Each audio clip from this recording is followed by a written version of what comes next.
Here's one of the things that these verses tell us. Life is good, and we should enjoy it. I know that the world that we live in is broken, and that's not going to be fixed until Christ returns. I know that there's a lot of pain and a lot of sorrow out there. I know that, like we just talked about, bad things are going to happen. But here's the truth, too. We're all very blessed.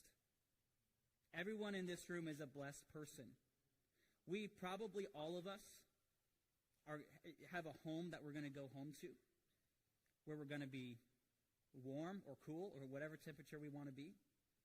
We have good food that we're going to eat. We have a place to sleep. We have all kinds of blessings and good things in our life. And I'll say this too, I truly believe that if you are an active, engaged part of this church, you're doing what the first verse in this chapter tells us. You're casting your bread upon the water. I don't believe that there's anyone in here that didn't have a home or didn't have something to eat, that this church wouldn't take care of them. So we've got a lot to be thankful for.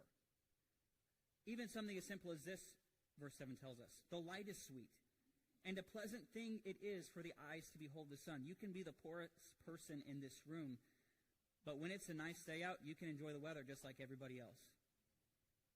It's just as nice for you to see the sun as it is for everyone else. We do have a lot of blessings.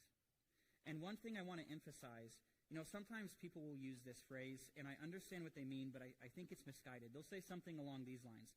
Well, God doesn't care about your happiness. God cares about your holiness. Let me ask you a question. Do you care if your kids are happy? Are you a better parent than God? No. In fact, Jesus makes this very point. If we know how to give good gifts to our children and we're sinners, how much more does God know how to give good gifts to his children? Listen, God does care about your happiness.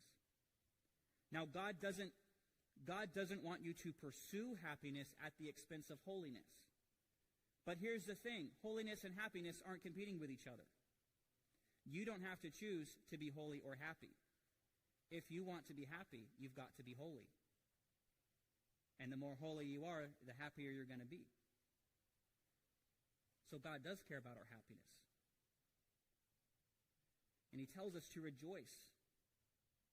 But he also tells us this in verse 8. Let him remember the days of darkness, for they shall be many. In other words, this. Look, rejoice in life. Enjoy the good things in it, but have balance.